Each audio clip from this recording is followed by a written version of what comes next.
Hello লিনুস, ভালো হয়েছে যে তুমি যোগ দিয়েছো। আমরা Wir haben dich schon in deine Arbeitsgruppe gesetzt, also es kann gleich losgehen.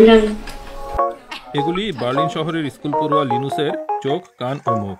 সেই রোবট সপ্তম শ্রেণীর অসুস্থ শিশুটিকে বাসা থেকে ক্লাসে অংশ নেওয়া সম্ভব করছে। প্রায় 6 মাস ধরে সে ব্যবস্থা চলছে। In den Anfangstagen war es immer so, wenn ich mich gemeldet habe, um was zu sagen, war das immer so ein Adrenalinkick. Und das war aufregend dann, weil ich Angst hatte, irgendwas Falsches zu sagen und so. আমার কাছে বিষয়টা নতুন ছিল। Und einfach, weil es neu war und falls die Verbindung schlecht ist oder so. Und jetzt ist es einfach eigentlich noch normaler Alltag geworden. Biology ক্লাসে আজ group work রয়েছে। শুরুতে কিছুটা সমস্যা দেখা যাচ্ছে। Ja, genau, ich habe den Duden. Ja.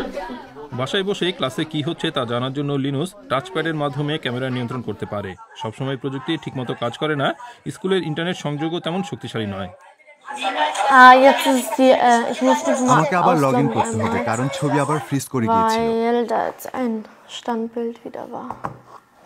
মাঝে মধ্যে সমস্যা হলেও অবতার আসার আগে 13 বছরের এই স্কুল পড়ুয়ার জন্য হোম স্কুলিং অনেক কঠিন ছিল। Dass er da dann auch keine Lust hatte, die Sachen zu machen und auch nicht eingesehen hat, warum das jetzt so sein soll. Es ist ja was ganz anderes, wenn der Lehrer einfach oder die Lehrerin im Gespräch ist mit den Kindern oder die gemeinsam eine Gruppenarbeit machen. Das macht viel mehr Spaß, als hier alleine vor dem Buch zu sitzen.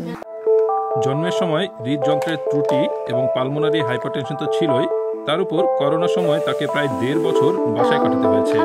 গত বছরের হেমন্তে হৃদরোগে আক্রান্ত শিশুদের কেন্দ্রীয় সংগঠন তার অবতার সৃষ্টির জন্য অর্থ দিয়েছে।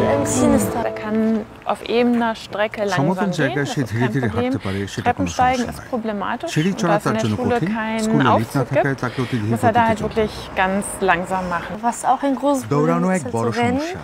Oder auch einfach der Stress dann, wenn man den Klassenraum wechseln muss und dann die Treppen eben hoch. Deswegen ist ja wahrscheinlich auch super, dass ich diesen Stress mit dem Wechseln der Klassenräume nicht habe.